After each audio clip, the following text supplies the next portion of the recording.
கேரளாவில் பறவை காய்ச்சல் பரவி வருவதன் எதிரொலியாக தமிழக எல்லைகளில் கண்காணிப்பு தீவிரப்படுத்தப்பட்டிருக்கிறது.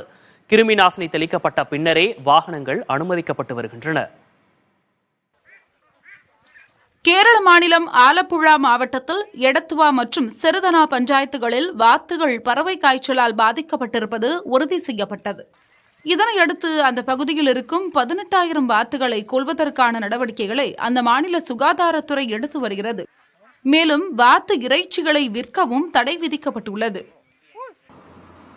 முன்னெச்சரிக்கை நடவடிக்கையாக தமிழக எல்லை மாவட்டங்களில் கண்காணிப்பு தீவிரப்படுத்தப்பட்டுள்ளது.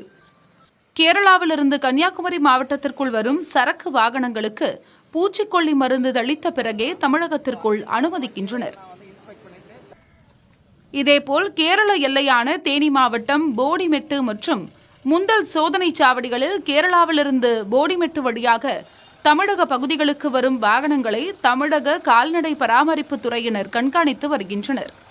கேரளாவிலிருந்து வரும் வாகனங்களின் டயர்களில் கிருமி நாசினிகள் தெளிக்கப்பட்டும் வாகனங்களில் ஏதேனும் பறவைகளை கொண்டு செல்கின்றனரா என்று சோதனை செய்த பின்னரே தமிழக பகுதிகளுக்குள் வாகனங்களை அனுமதித்து வருகின்றனர்.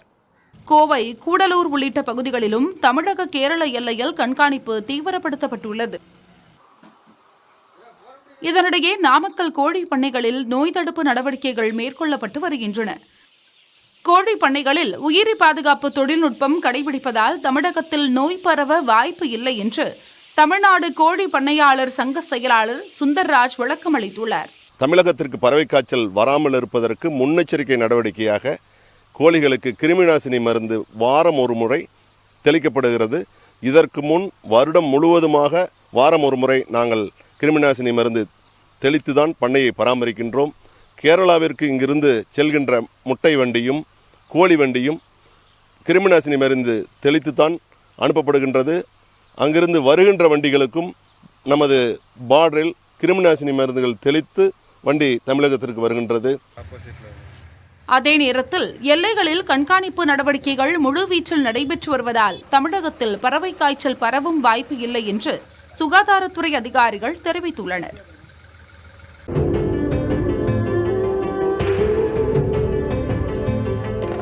வெண்மையின் அடையாளம் உலாமா லுங்கீஸ், வெஸ்ட்ஸ் அண்ட் பிரீஃப்ஸ்.